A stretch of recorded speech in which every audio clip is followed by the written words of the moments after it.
Bonjour à nouveau, chers amis internautes. Le quotidien béninois d'information générale et d'analyse, l'informateur propose ce matin en manchette en 1 du président Patrice Talon.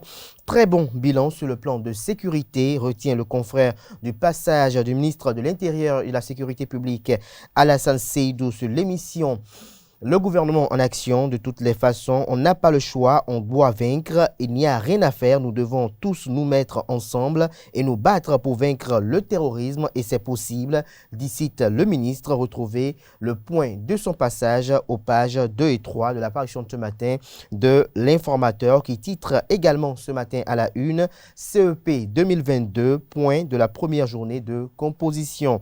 Toujours à la une de l'informateur de ce matin, alerte sur l'entrée des djihadistes à Cotonou, les auteurs de l'audio présenté au procureur. Des détails sur cette comparution dans les colonnes de la parution de ce matin de l'informateur. À trouver également dans les mêmes colonnes de la parution de ce matin de l'informateur, le journal École, produit par les étudiants en formation de journalisme à l'École supérieure d'administration, d'économie, de journalisme et des métiers de l'audiovisuel ESAE. Le quotidien national d'information, quant à lui, titre ce matin « Bilan de l'an 1 de Talon 2 en marche vers l'autonomie énergétique ». L'article est à retrouver à la page 3. Toujours à la une du quotidien de service public ce 8 juin 2022, spéculation sur les prix de l'huile et du ciment, des boutiques et dépôts de ciment fermés. Des détails sur les dites boutiques à la page 15 de la parution de ce matin de La Nation, énergie renouvelable, du charbon avec des coques de cajou. L'article à retrouver à la page 16.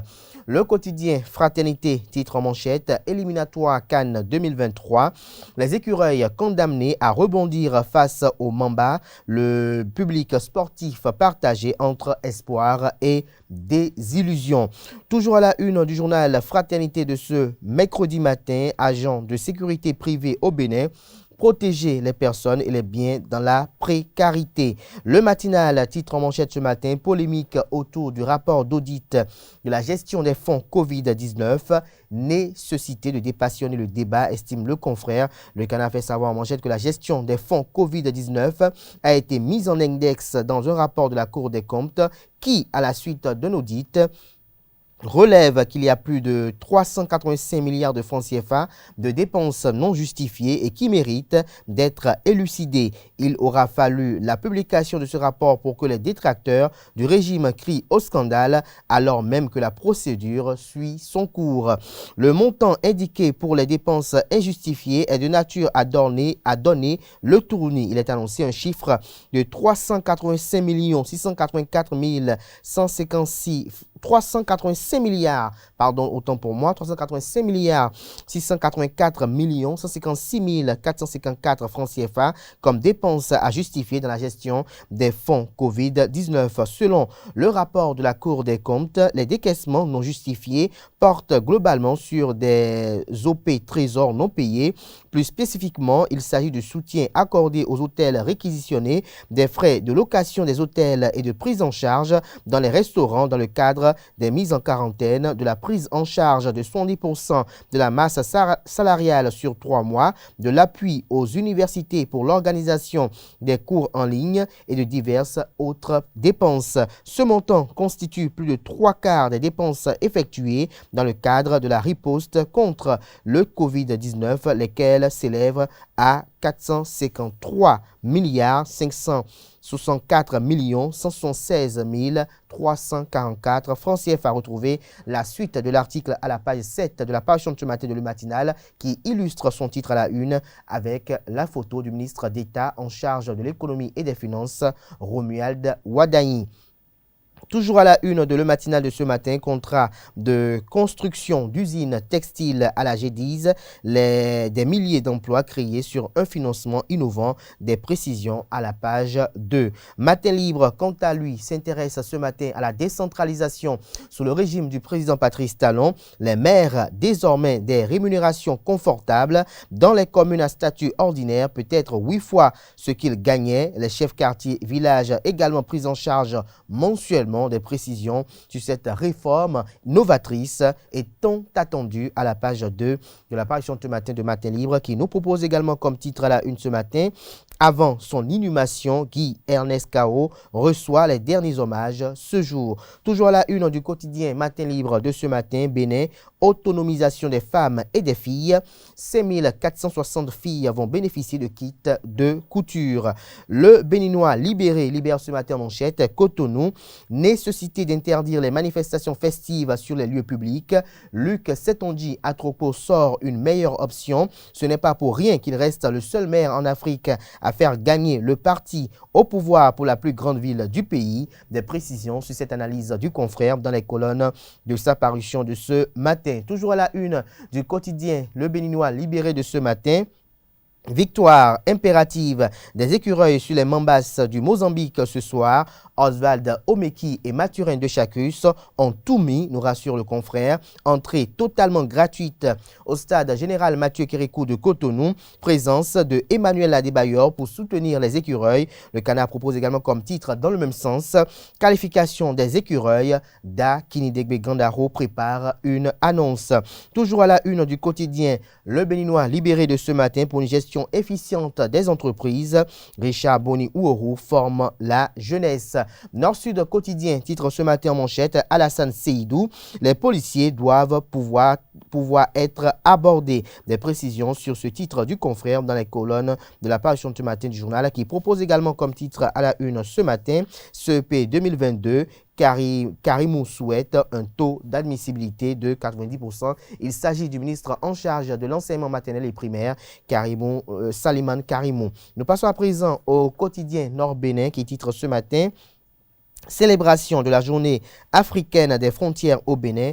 Important message du ministre de l'Intérieur. Le Grand Regard en manchette ce matin parle d'extension des cantines scolaires au Bénin, le traitement symptomatique d'une maladie chronique, s'exclame le confrère. Le Canard fait savoir à travers son chapeau publié en manchette qu'il n'est un secret pour personne que l'école béninoise est gravement malade depuis des décennies.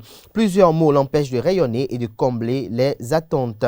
Face à ces mots, des solutions sont de temps en temps apportées par les gouvernants pour redorer le blason de l'école béninoise. L'une des solutions qui continue d'être expérimentée est la cantine scolaire gratuite de plus en plus extensive.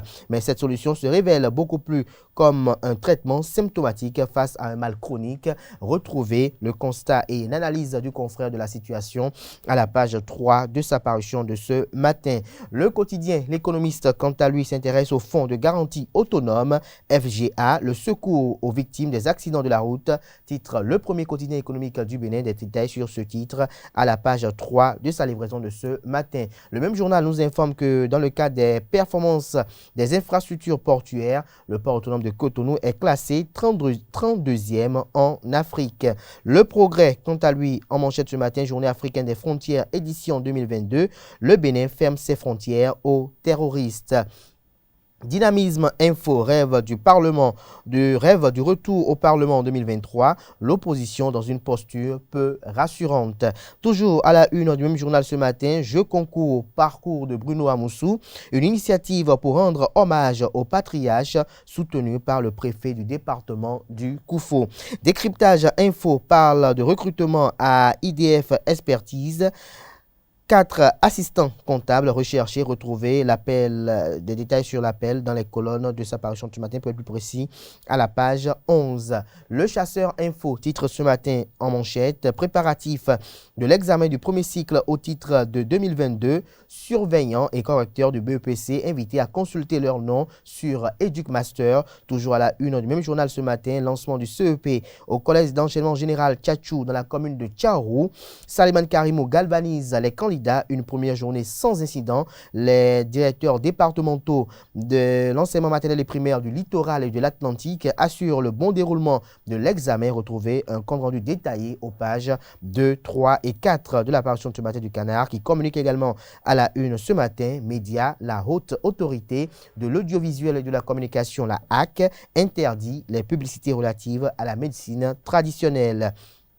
Le potentiel fait un gros plan sur un jeune acteur politique de la 11e circonscription électorale, Éric Diaigbe, l'étoile filante d'une génération, déduit le confrère. Retrouvez le portrait de l'acteur politique à la page 3 de la page ce matin du Canard, qui nous propose également comme titre à la une ce matin: empêchés de se rendre à l'hôpital par leur église à Djougou, 2 femmes enceintes perdent la vie, des pasteurs arrêtés. Des détails sur ce drame dans les colonnes de la parution ce matin du journal Le Potentiel, qui nous propose également comme titre à la une: sur l'émission Le gouvernement en action. Vendredi dernier, Alassane Seydou présente les réformes de la lutte contre l'insécurité. Dabarou titre ce matin à la une: assainissement de la ville de Zobodomé, l'ONG Secours Vie fait don de matériel à la mairie.